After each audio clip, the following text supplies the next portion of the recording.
ሰላም ቃና ዜና ቅምሻ ነው። የዕለቱ ዋና ዜናዎች የጸጥታ ችግር ያለባቸው የሀገሪቱ አካባቢዎችን ለማረጋጋትና ወደ ሰላማዊ ሁኔታ ለመመለስ ከሰላማዊ አማራጭ በዘለለ የህዝቡን የዕለት ተዕለት ኑሮ እንዳይቃወስ ከህዝብ ጋር በመሆን የሚደረገው የህግ ማስከበር ስራ ተጠናክሮ ይቀጥላል ሲል የብልጽግና ፓርቲ አስታወቀ።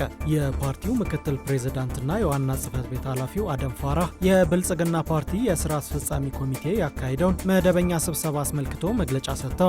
በዚሁ መግለጫቸው ሰላምን በሚመለከት በሰጡት ገለጻ የሰላምና ጸጥታ ችግር ያለባቸውን ውስን የሀገሪቱ አካባቢዎችን ወደ ተረጋጋና ሰላማዊ ሁኔታ ለመቀየር ሰፊ ስራ ሲሰራ ነበር ብለዋል። በመንግስት መዋቅርና በጸጥታ ኃይል ብቻ ሳይሆን ህዝቡ የድርሻውን እንዲወጣ በማድረግ በተሰራው ስራ ውጤት መገኘቱንም አክለዋል። ቀሪ የጸጥታ ችግር ባለባቸውን ቦታዎች መሰል ስራ እንደሚሰራ የገለጹት ምክትል ፕሬዝዳንቱ የሰላም አማራጭን የሚቀበሉትን ከግማሽ ርቀት በላይ በመሄድ እንደሚቀበሉ ጠቁመው ከሰላማዊ አማራጭ በዘለለ የህዝብ የዕለት ተዕለት ኑሮ እንዳይቃወስ በማድረግ ከህዝብ ጋር በመሆን የሚደረገው የህግ ማስከበር ስራ ተጠናክሮ እንደሚቀጥል ጠቁመዋል። እንዲሁም የፓርቲውን ውስጣዊ ተግባራት በሚመለከት በሰጡት መግለጫ አጠቃላይ የአመራሮች የግምገማና የምዘና ተግባራት መከናወኑን ገልጸዋል። በዚህም 8613 የሚሆኑ የፓርቲው አመራሮች ላይ የስነ ምግባር እርምጃዎች መወሰዳቸውን ተናግረዋል። በእነዚህም የስነ ምግባር ጉድለት የተገኘባቸው አመራሮች ላይ የተወሰደውም እርምጃ ከኃላፊነታቸው ማንሳት ጀምሮ ዝቅ የማድረግ ሂደትን ያካተተ መሆኑን በመግለጫቸው ጠቅሰዋል። ፓርቲው በቀጣይም በሚያደርጋቸው የተለያዩ ግምገማዎችና ምዘናዎችም የስነ ምግባር ጉድለት የሚታይባቸውና ኃላፊነታቸውን በአግባቡ በማይወጡ እንዲሁም በብልሹ አሰራር ውስጥ በሚገኙ አመራሮች ላይ የሚወሰዱ እርምጃዎች እንደሚቀጥሉ አመላክተዋል። የሱዳን ፈጥኖ ደራሽ ኃይል በዳርፉር ግዛት የምትገኘውን የኤልፋሻር ከተማን ሙሉ በሙሉ መቆጣጠሩን አስታወቀ። ከብሔራዊ ጦር ጋር ካለፉት 3 ዓመታት ጀምሮ ሲፋለም የከረመው ፈጥኖ ደራሽ ኃይሉ ከተማዋን መቆጣጠሩ መቋጫ ባጣው የሱዳን የእርስ በርስ ጦርነት ትልቅ ለውጥ ሊያመጣ እንደሚችል ተገልጿል። በመሐመድ ሐምዳን ዳጋሎ የሚመራው ፈጥኖ ደራሽ ኃይሉ ቅጥረኛና ሚሊሻ ሲል ከጠራው የሱዳን ጦር ላይ ከተማዋን መቆጣጠሩን ትላንት ባወጣው መግለጫ እንዳስታወቀ አዣንስ ፍራንስ ፕሬስ ዘግቧል። ታጣቂ ቡድኑ ከተማዋን መቆጣጠሩን ያስታወቀው እንደ አውሮፓውያን አቆጣጠር ከግንቦት 2024 ጀምሮ በከተማይቱ የሰራዊቱ ዋና የጦር ሰፈር በመሆን ያገለገለውን ወታደራዊ መቀመጫ ከተቆጣጠረ ከሰዓታት በኋላ ነው። ኤልፋሻር በዳርፉር ክልል በብሔራዊ ጦሩ ቁጥጥር ስር የነበረች የመጨረሻዋ ከተማ ነበረች። ታጣቂው ከተማዋን ከተቆጣጠረ ከአንድ ቀን በኋላ የዳርፉር ገዢ በረሃብ በተጠቃችው ኤልፋሻር ከተማ የዜጎች ጥበቃ እንዲደረግ ዛሬ ጥሪ አቅርበዋል።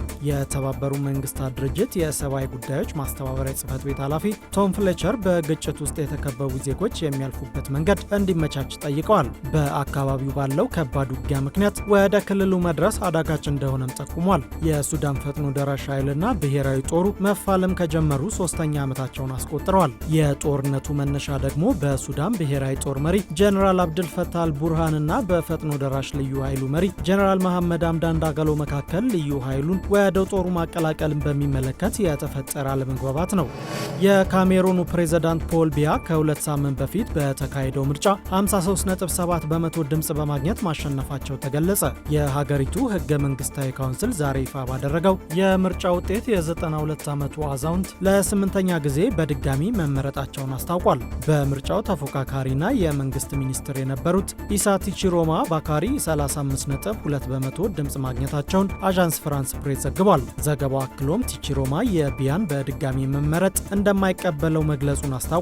ቲቺሮማ ከ15 ቀን በፊት በተካሄደው የካሜሮን ምርጫ 2 ቀናት በኋላ በስልጣን ላይ ያለውን ፓርቲ ማሸነፋቸውን ገልጸው ሰላማዊ ሰልፍ ጠርተው ነበር። ትላንት ደግሞ በኢኮኖሚ ዋና ከተማ ዱዋላ በጸጥታ ኃይሎችና በተቃዋሚ ደጋፊዎች መካከል በተነሳ ግጭት 4 ሰዎች መሞታቸውን የክልሉ አስተዳደር ተናግሯል።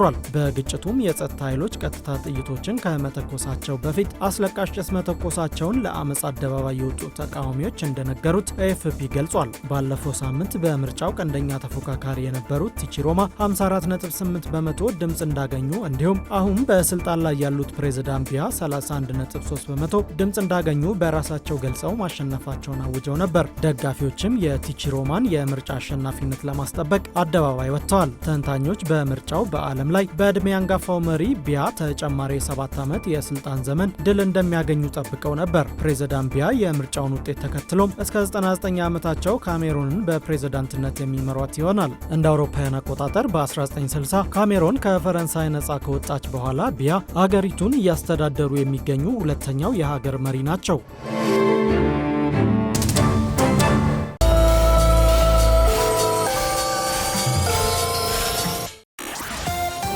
ንብ ኢንተርናሽናል ባንክ በ2017 ሂሳብ ዓመት 2.89 ቢሊዮን ብር ኪሳራ ማስመዝገቡን አስታወቀ። በ1991 ዓ.ም ስራ የጀመረው ባንኩ ባለፈው ቅዳሜ መደበኛ ጠቅላላ ጉባኤውን በሚሊኒየም አዳራሽ አካሂዷል። በ2016 በጀት ዓመት 957 ሚሊዮን ብር ገደማ ትርፍ ያስመዘገበው ንብ ኢንተርናሽናል ባንክ በ2017 የሂሳብ ዓመት 2.9 ቢሊዮን ብር ኪሳራ ማስመዝገቡን ሪፖርቱ ያሳያል።